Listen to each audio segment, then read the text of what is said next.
Good morning बच्चों। Elon public school नेठाना की online classes में आप सभी का स्वागत है। आज हम बात करेंगे क्लास 8 साइंस के चैप्टर नंबर 7 की, जिसका नाम है conservation of plants and animal, यानी कि हमारे जीव जंतु है और पौधे हैं उनका संरक्षण ऐसा क्यों जरूरी है, इसका मीनिंग क्या होता है, ये सब हम इस चैप्टर में पढ़ेंगे। डिफोरेस्टेशन के बारे में पढ़ेंगे, अलग अलग वाइल्ड लाइफ सेंचुरीज के बारे में पढ़ेंगे, थोड़ा बहुत रेड डाटा बुक के बारे में भी मैं आपको बताऊंगा। तो आइए बिना किसी देरी के हम इस चैप्टर को शुरू करते हैं।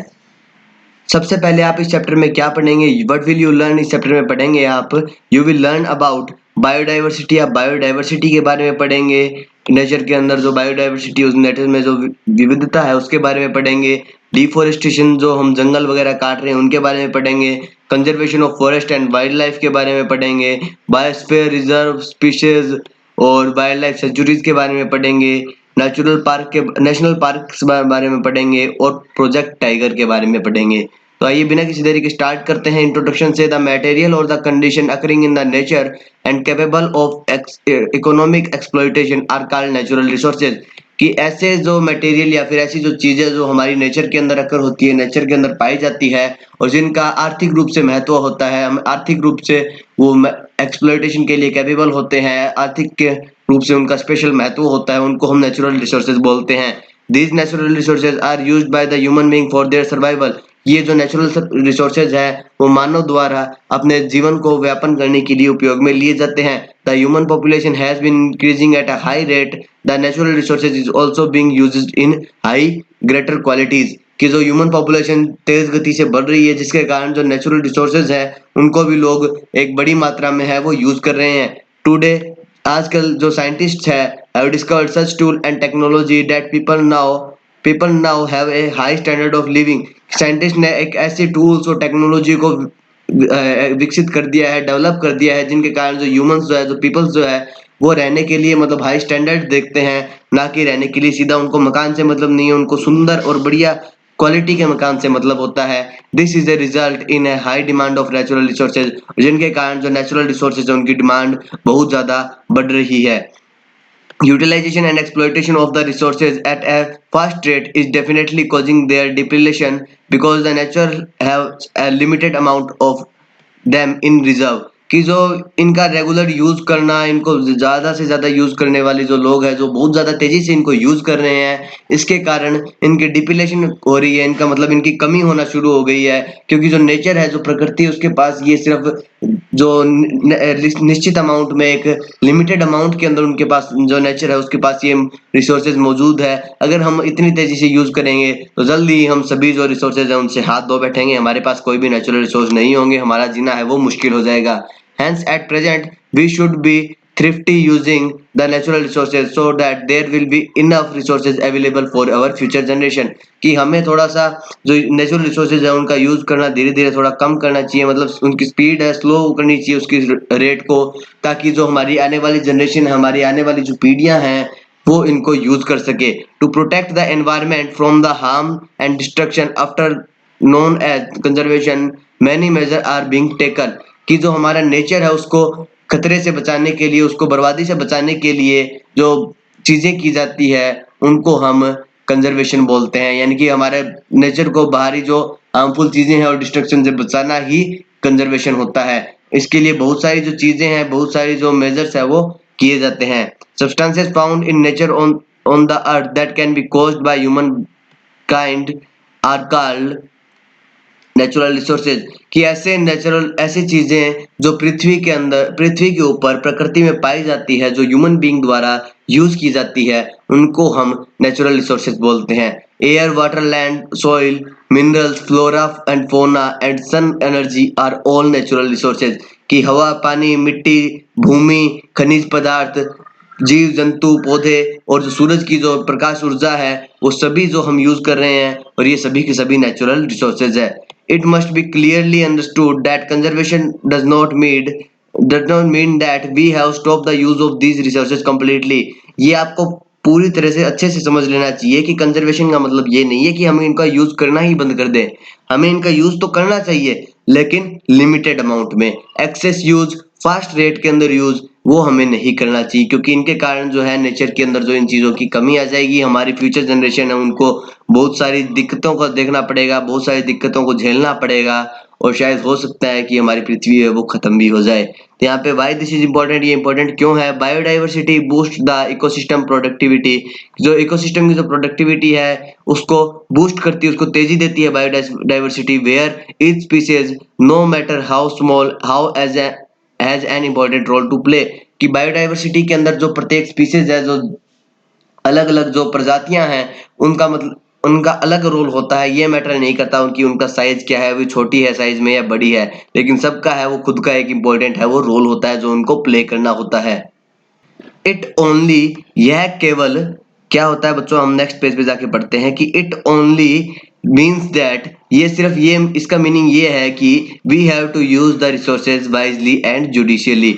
कि हमें जो रिसोर्सेज है उनको बुद्धिमत्ता पूर्वक और ध्यान पूर्वक उनका यूज करना चाहिए। Conservation is wise and judicious uses of resources. कि कंजर्वेशन का मतलब है उनका कम मात्रा में उनको देखभाल करते हुए और उनको बुद्धिमत्तापूर्ण यूज करना, ना कि कंजर्वेशन का मतलब ये है कि उनका यूज करना ही हम बंद कर दे। The over use of wastage of resources would lead the imbalance of among the various component of nature.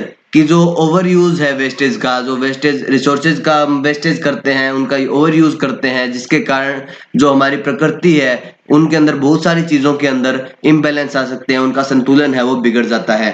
अब आता है एम्स ऑफ कंजर्वेशन, यानी कि जो संरक्षण है, जो कंजर्वेशन है, उसके एम क्या है, टारगेट क्या है उसका? To maintain the essential ecological process and the life support system such as air, water, land, fauna, flora, etc. कि जो हमारी इकोलॉजिकल और बायोलॉजिकल जो प्रोसेसेस है, जो हमारा लाइफ सपोर्ट सिस्टम है, जो हमारी जो इकोलॉजी है, हमारे आसपास के इकोसिस्टम है, उनके जो सभी जो चीजें हैं जैसे कि air, water, land, flora and fauna, इन सबको मेंटेन रखना। These life support system are interconnected and interdependent and interrelated. कि ये जो लाइफ सपोर्ट सिस्टम है ये आपस में कनेक्टेड है, आपस में एक दूसरे पर निर्भर करते हैं और आपस में एक दूसरे से संबंध रखते हैं। इंटरकनेक्टेड एक दूसरे से कनेक्टेड है, इंटरडिपेंडेंट एक दूसरे पर निर्भर करते हैं, और इंटररिलेटेड यानी कि एक दूसरे से संबंध भी रखते हैं। Hence the deterioration of one will effect the rest of the other element of the life support system. एक की कमी या फिर एक को नुकसान पहुंचना या एक का अधिक यूज होना, इनके कारण जो बचे हुए दो एलिमेंट भी है उनके ऊपर भी इफेक्ट पड़ता है जो कि लाइफ सपोर्ट सिस्टम में शामिल होते हैं। To ensure the proper and planned utilization of natural resources so that these are continuously available for the utilization। कि उनका प्रॉपर और एक प्लान बना के सूचीबद्ध तरीके से हम उनको यूज करना चाहिए, बुद्धिमत्ता पूर्वक उनका यूज करना चाहिए, ताकि वो है इजीली हमें आगे भी हमें इसी प्रकार मिलते रहे, हम उनको आगे भी यूज करते रहें। अगर अभी हम उनको बहुत ज्यादा मात्रा में तेजी से हम यूज करेंगे तो आगे हमारे लिए मौजूद नहीं रहेंगे। To preserve biological diversity, biological जो डाइवर्सिटी है, जो हमारी विविधता है, जेनेटिक और इकोलॉजिक दोनों ही, जिनके बारे में भी आप पढ़ेंगे कि जेनेटिक और जो इकोलॉजिकल बायोडाइवर्सिटी है उन दोनों को प्रिजर्व करने के लिए, उनको भी संरक्षण करने के लिए भी ये इसका एक एम है। अब आता है डिफोरेस्टेशन एंड इट कॉजेज। कि डिफोरेस्टेशन क्या होता है, उसके उसके कारण क्या क्या होते हैं। The forest is an important natural resource. जो जंगल जो होते हैं वो हमारे एक बहुत ही इम्पोर्टेंट, बहुत ही महत्वपूर्ण प्राकृतिक संसाधन होते हैं। However the forest are under the great threat. लेकिन हालांकि जो अब आजकल जो फॉरेस्ट जो है, जो जंगल जो है, वो एक बड़ी मतलब थ्रेट से गुजर रहे हैं, उनके मतलब लोग बहुत ज्यादा काट रहे हैं, जो फॉरेस्ट है वो कम होते जा रहे हैं। एक सीरियसली एक बहुत बड़ी प्रॉब्लम हमारे सामने आने जा रही है। The trees are being cut to meet various human need. कि जो हमारी अलग अलग जो मानव लोगों की जो विशेष जो हमारी आवश्यकताएं होती है उनके लिए हम रेगुलरली पेड़ों को काट रहे हैं। The clearing of forest, the cutting of trees and using the clean land for the other purpose is called deforestation. कि पेड़ों को और जंगलों को काट कर क्लीन जो यहाँ पर जो भूमि बनती है उसको दूसरे पर्पज, दूसरे कामों के लिए यूज लेना डिफोरेस्टेशन कहलाता है। Why do we clear forest, हम जंगलों को क्यों काटते हैं? Various purpose for which the trees are cut as follow. कि अलग अलग जो पर्पज है जिनके लिए हम काटते हैं वो कौन कौन से हैं। Building house for the increasing population. हमारी जनसंख्या बढ़ रही है इसलिए हमें घरों की आवश्यकता अधिक पड़ती है, इसलिए हम घर बनाने के लिए फॉरेस्ट काटते हैं। इंडस्ट्री को बनाने के लिए फॉरेस्ट काटते हैं। क्रिएटिंग लैंड फॉर कल्टीवेशन, खेती के लिए हम फॉरेस्ट काटते हैं। Using wood as fuel and using wood for making furniture, furniture के लिए और ईंधन के रूप में लकड़ी प्राप्त करने के लिए हम पेड़ों को काट देते हैं। लेकिन हम काट तो देते हैं, लेकिन हम उनकी जगह दूसरे पेड़ भी नहीं लगाते।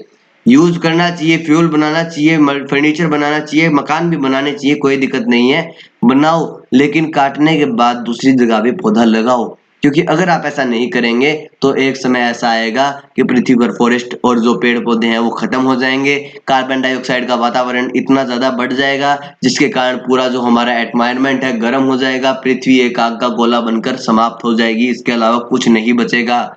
सम नेचुरल कॉजेज ऑफ डिफोरेस्टेशन, कुछ नेचुरल कॉजेज भी होते हैं, नेचुरल कारण भी होते हैं डिफोरेस्टेशन के, जैसे कि जंगलों में आग लगना और कुछ कई जगहों पर बरसात ना होना जिसके कारण अकाल पड़ जाता है। तो ये तो नेचुरल कारण है, ये तो पहले भी होते थे, आगे भी होंगे और अभी भी होते हैं, इनका इलाज नहीं है। लेकिन जो ह्यूमन द्वारा डिफोरेस्टेशन होता है उनको हम रोक सकते हैं। तो consequences of deforestation, large scale of deforestation has result in many problem for Mankind, कि बड़ी मात्रा के अंदर जब डिफोरेस्टेशन हो रहा है उसके लिए हमारे लिए क्या क्या नुकसान है वो मैं आपको बताता हूँ। इंक्रीज इन कार्बन डाइऑक्साइड, जो मैंने बताया कि कार्बन डाइऑक्साइड में बढ़ोतरी होती है, टेम्परेचर बढ़ता है, पोल्यूशन लेवल बढ़ता है जिसके कारण जो ग्लोबल वार्मिंग बढ़ रही है। Cutting down of the trees on a large scale has a result in depletion of water vapor that have been affected cloud form on thus resulting in a less rainfall, कि जैसे जैसे पेड़ cut रहे हैं उसके कारण पानी के जल स्तर में कमी आ रही है, पानी के जल स्तर में वाटर वेपर के जल स्तर में कमी आने के कारण जो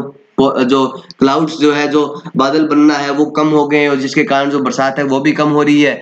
deforestation decrease the water holding capacity of the soil, decrease in the infiltration rate of water in the ground, कि इसमें क्या होता है, डिफोरेस्टेशन के कारण जो सोइल की पानी को पकड़ने की जो कैपेसिटी है वो कम हो रही है, जिसके कारण जो अंडरग्राउंड जो वाटर है उसका जो लेवल है वो भी कम होता जा रहा है। Decrease in oxygen level, plants हमें ऑक्सीजन देते हैं, अगर हम उन्हीं को कह देंगे तो हमारा उन्हीं को काट देंगे, हमारे ऑक्सीजन लेवल खत्म हो जाएगा और हम है वो सांस भी नहीं ले पाएंगे। एनिमल बिकम होमलेस, जो जानवर पेड़ों की मदद से रहते हैं, पेड़ों के ऊपर रहते हैं, वो घर से चले जाते हैं, उनका घर है वो समाप्त हो जाता है। The decrease in rainfall is lead to desertification, की जो जिस जैसे जैसे हमारा रेनफॉल कम होना शुरू हो जाता है उसके बाद में क्या होता है कि डिक्रीज होने के बाद में जो डेजर्टिफिकेशन है, जो रेगिस्तान है, वो फैलता जाता है। As tree and plant die, जैसे जैसे हमारे जो पेड़ पौधे हैं वो खत्म होते जाते हैं, उसी प्रकार जो हमारी भूमि है उस पे रेगिस्तान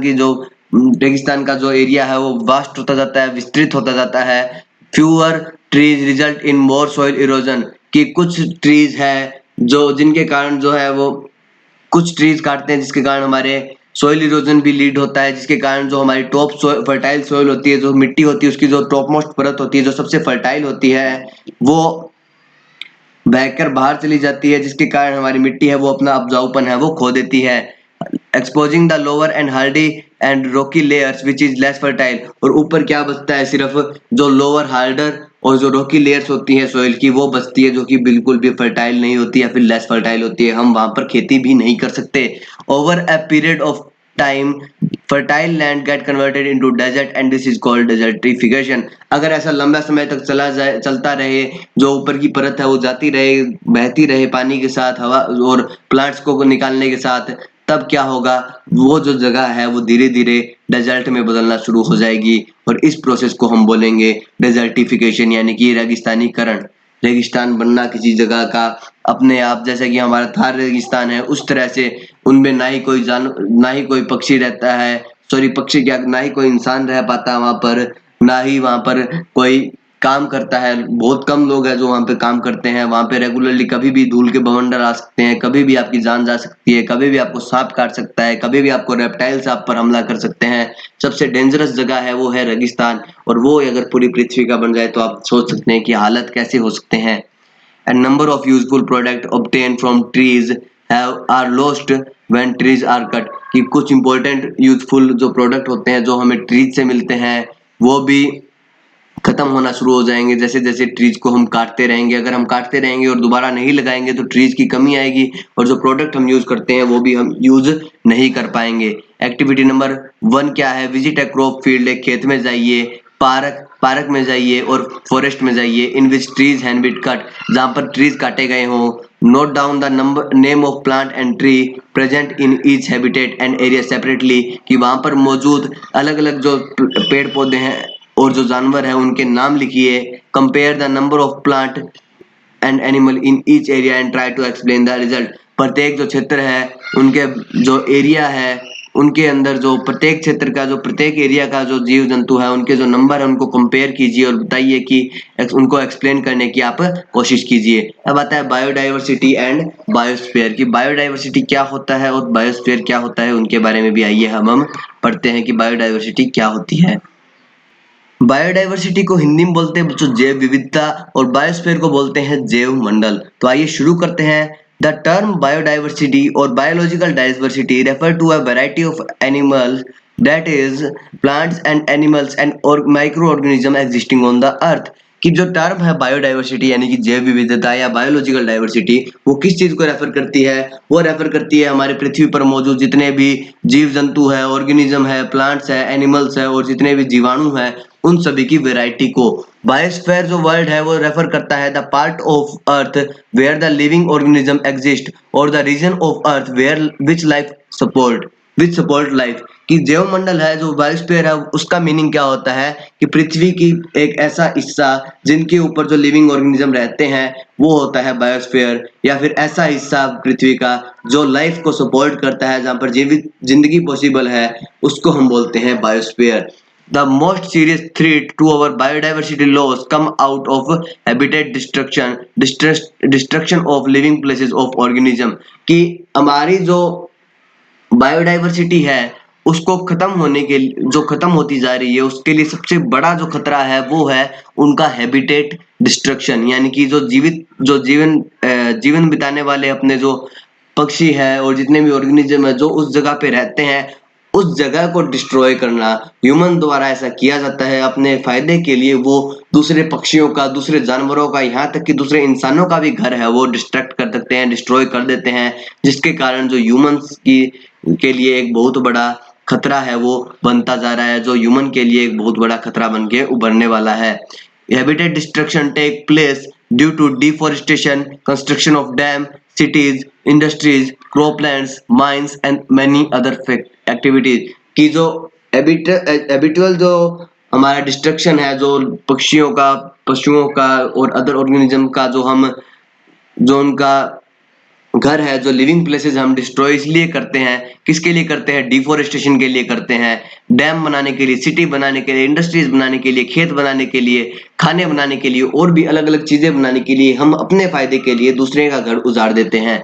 extinction refer to disappearance of species. कि एक्सटिंक्शन रेफर्स टू एक्सटिंक्शन क्या होता है? एक्सटिंक्शन होता है किसी भी एक प्रजाति का या किसी भी एक या एक से अधिक प्रजातियों का विलुप्त हो जाना।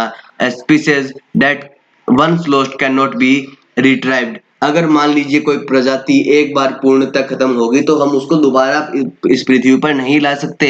जैसे डायनासोर पहले थे वो तो हमारे लिए हानिकारक थे, जो ह्यूमंस को खत्म कर देते थे, लेकिन हानिकारक तो थे, लेकिन वो भी एक बायोडाइवर्सिटी के पार्ट थे। जो डायनासोर पहले रहते थे वो सारे खत्म हो गए। अब क्या अब हम उनको वापस ला सकते हैं? नहीं ला सकते, क्योंकि एक बार जो स्पीशीज डिस्ट्रॉय होगी, लॉस्ट हो गई, गुम हो गई, खत्म हो गई, हम उसको वापस नहीं ला सकते। सिंपल वर्ड्स में क्या है? The species of plants and animals which have already been lost are called extinct species.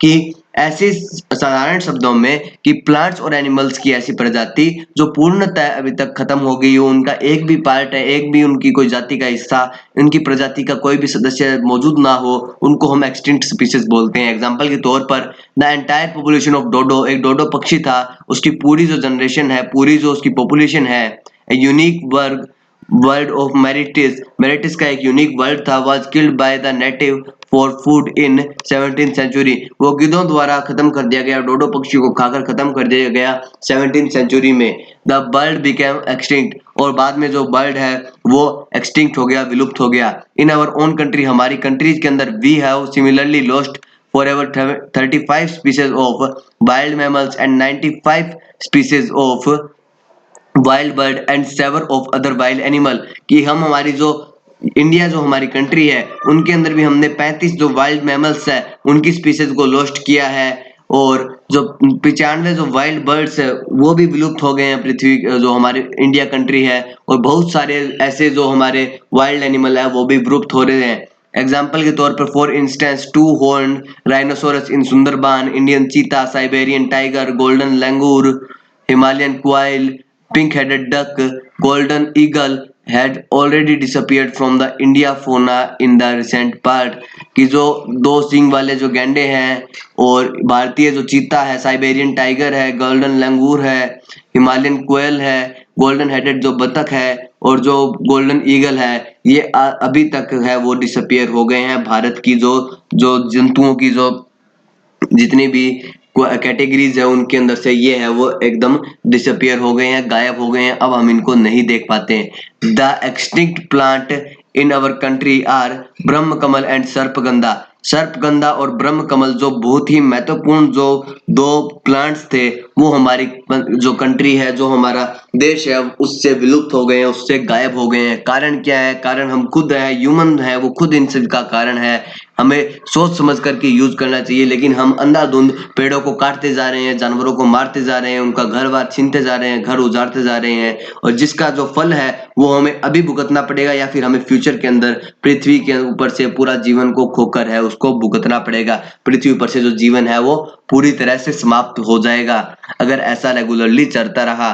Threatened species are those species which have greatly reduced in number. Their natural habitat have been disturbed due to which these are near to extinction and likely to become extinct if corrosive measures are not taken। कि कुछ species ऐसी होती है जो एक बड़ी संख्या के अंदर कम होती जा रही है और एक्सटिंक्ट होने, विलुप्त होने की ओर बढ़ती जा रही है, क्योंकि हम उनके नेचुरल हैबिटेट है उनको डिस्टर्ब कर रहे हैं, उनको खत्म कर रहे हैं, और जिसके कारण वो है विलुप्त होने के कगार पर पहुंच रही है और धीरे धीरे विलुप्त भी हो जाएगी अगर कोई जो मेजर्स जो है, अगर हमने कोई कदम नहीं उठाए तो, अगर उनको सही करने के कोई कदम नहीं उठाए तो धीरे धीरे पूरी जो इसी प्रकार से पूरी जो डाइवर्सिटी है वो खत्म हो जाएगी। यहाँ तक कि ह्यूमन भी है वो खत्म होना शुरू हो जाएंगे और एक टाइम पर पृथ्वी पर कोई भी नहीं बचेगा। पृथ्वी है वो पूर्णतः एक एकदम मतलब वीरान गोला बन के रह जाएगी, सुनसान गोला बन के रह जाएगी। A threatened species is the one that is liable to be extinct, but if it not allowed to realize its full biotic potential by removing the cause of threat, which may be habitat deterioration, depletion of food, overexploitation or presence of an exotic species। कि ये जो threaten species है जो खतरे पे है, विलुप्त होने के कगार पे होती है, ये विलुप्त भी हो जाएगी अगर हमने इनका जो इम्पोर्टेंस है वो हमने अभी महसूस नहीं किया है। अगर हम इनको इम्पोर्टेंस महसूस कर लें तो ये बच जाएगी। अगर हम इनका जो हैबिटेट है वो इनको वापस दे दें तो ये बच जाएगी। जो इनका खाना है वो हम इनको प्रदान कराएं तो ये स्पीसीज बच जाएगी। और जो अलग अलग स्पीसीज है जो इनको खा रही है, अगर हम उनको अलग जगह पर रखें तो है ये बच सकती है। There is an international body which maintain the record of threaten species. की एक पूरी अंतरराष्ट्रीय स्तर पर एक व्यवस्था है जिसको हम IUCN बोलते हैं, international union of conservation of nature and natural resources जो है वो उसका काम होता है ये सारे जो थ्रेटन स्पीसीज जो खत्म होने जा रही है या फिर एक्सटिंक्ट होने वाली है उनके रिकॉर्ड वो रखती है। इट इज, उसका नाम क्या है? International union of conservation of nature and natural resources, यानी कि प्रकृति और प्राकृतिक जो संसाधन है उनको संरक्षण करने वाली एक संस्था जो कि अंतरराष्ट्रीय स्तर पर काम करती है। इसका जो हेडक्वार्टर है वो स्विट्जरलैंड के अंदर एक मोर्ग जगह है उसके अंदर इसका हेडक्वार्टर है। अब आता है conservation of forest and wild life, यानी कि हमारे जो वाइल्ड लाइफ है या बायोडाइवर्सिटी है और जो फॉरेस्ट है उनको किस तरह से कंजर्व करें।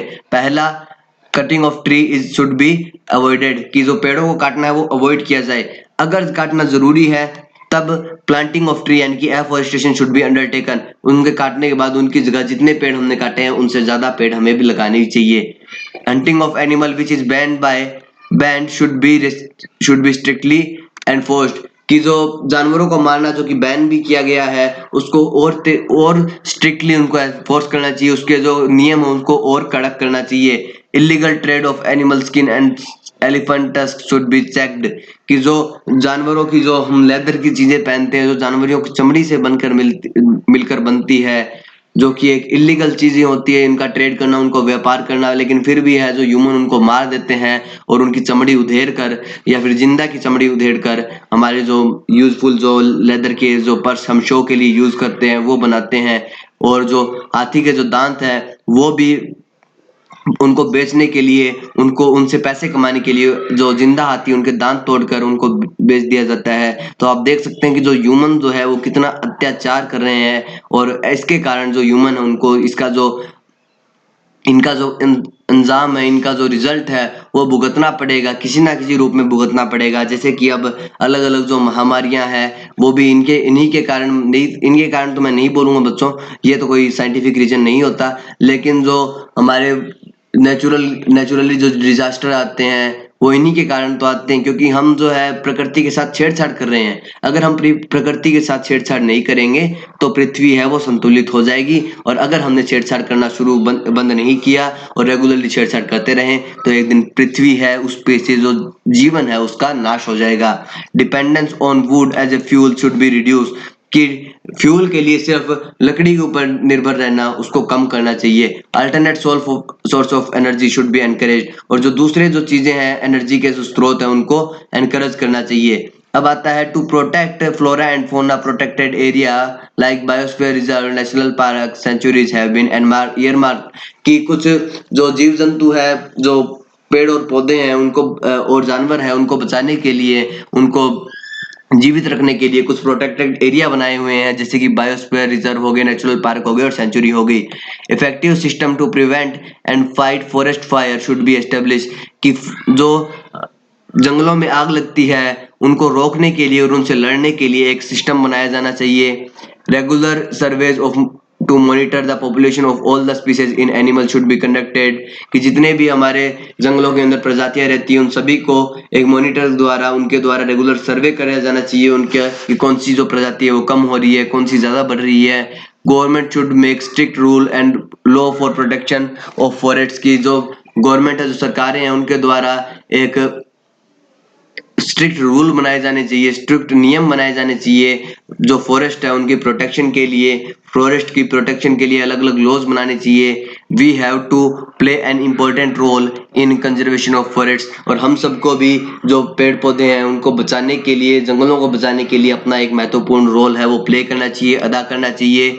Environment awareness programmes for the masses should be conducted on a large scale, कि एनवायरमेंट अवेयरनेस जो प्रोग्राम्स है ये बड़े स्तर पर लोगों तक पहुंचाने चाहिए, लोगों को बताना चाहिए। एनजीओज होती है, जो नॉन गवर्नमेंटल ऑर्गेनाइजेशन होती है, should be provided encouragement to undertake the conservation work, जो एनजीओ होती है उनको यह काम देना चाहिए, उनके लिए छूट दे देनी चाहिए कि आप भी है वो संरक्षण का काम आसानी से कर सकते हैं।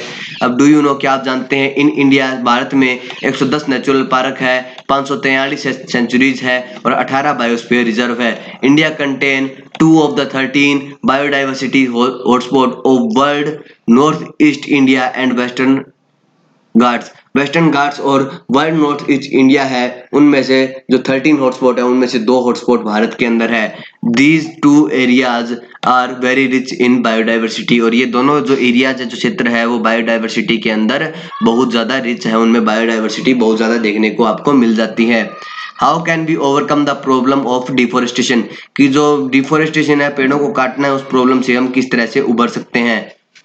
Besides the causes of deforestation discussed above, there is another cause of deforestation. Trees are required for manufacturing paper and therefore forests are cut. कि ऊपर जो हमने रीजन पढ़े डिफोरेस्टेशन के, पेड़ों की कटाई के, उनके अलावा भी कुछ रीजन है जिनके कारण हम पेड़ों को काटते हैं। जैसे कि ट्रीज है उनको हम काटते हैं किसके लिए, पेपर बनाने के लिए। डू यू नो, क्या आप जानते हैं for making 1 ton paper 17 full grown trees are required, 1 ton paper बनाने के लिए 17 पूरे बड़े हुए जो पेड़ है उनको काटे जाते हैं, उनको काटा जाता है। सो इसलिए do we stop the using paper, क्या हम पेपर को यूज करना छोड़ दें?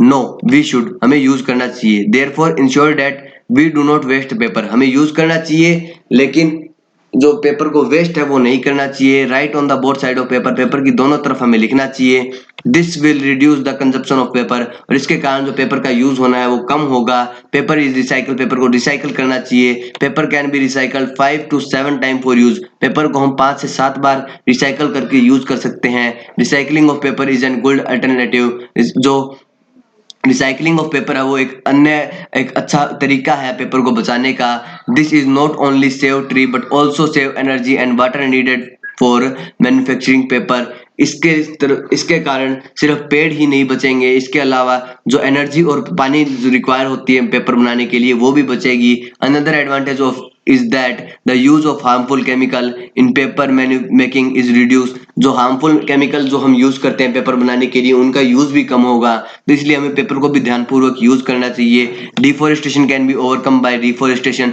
डिफोरेस्टेशन से बचने के लिए रिफोरेस्टेशन किया जाना चाहिए, यानी कि पेड़ों को लगाना चाहिए। The objective of reforestation is to regenerate the destroy forest by planting new trees, कि जो रिफोरेस्टेशन का जो एम है वो क्या होगा, जो टारगेट होगा कि जो डिस्ट्रॉय हुए जो फॉरेस्ट है, जो जंगल है, उनको वापस वहां पे नए नए प्लांट्स लगा के उनको वापस रीजनरेट करना। भारत में we have collected following act aimed, कि कुछ एक्ट है, क्या है, पहला preservation and conservation of forest, यानी कि जो जंगलों को बचाना और उनके जो कटने का है उनको काटने को रोकना।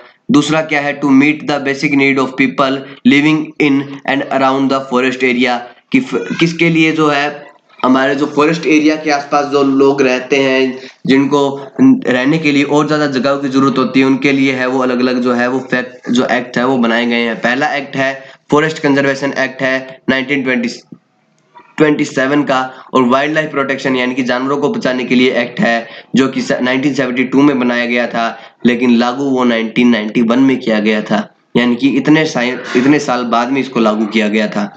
अब आता है प्रोटेक्टेड एरियाज कौन कौन से हैं। To protect and wild life sanctuary wild life in our country, the government of India has passed the wild life protection act in 1972, कि जो भारत में जो वाइल्ड लाइफ जो है, जो जीव जंतुओं की जो संख्या है उसको बचाने के लिए, उनको एक्सटिंक्ट होने से रोकने के लिए, उनको प्रोटेक्ट करने के लिए भारत सरकार ने वाइल्ड लाइफ प्रोटेक्शन एक्ट 1972 के अंदर पास किया। अंडर द एक्ट, इस एक्ट के थ्रू, इस एक्ट के अंदर क्या है, protected areas like national park, sanctuary, biosphere reserve have been set up and maintained by the government. इनके अकॉर्डिंग जो नेशनल पार्क है, सेंचुरीज है और बायोस्फीयर रिजर्व है वो बनाए गए और उनकी रख रखाव है वो सरकार द्वारा किया गया। Protected area include, protected area में क्या क्या आते हैं, national park, sanctuaries and biosphere reserve, तो इसमें ये तीन चीजें हैं वो शामिल होती है। अब बच्चों एक पार्ट चैप्टर का यहाँ पे कंप्लीट होता है, नेक्स्ट पार्ट में हम इन सभी के बारे में पढ़ेंगे, नेशनल पार्क के बारे में पढ़ेंगे और सेंचुरीज के बारे में पढ़ेंगे, बायोस्फीयर रिजर्व के बारे में पढ़ेंगे, इन सभी के बारे में पढ़ेंगे। तो हम मिलते हैं नेक्स्ट पार्ट के साथ नेक्स्ट वीडियो में, तब तक के लिए घर में रहें, सुरक्षित रहें, अपने माता पिता का कहा माने और होमवर्क है वो रेगुलरली करते रहें। बाय।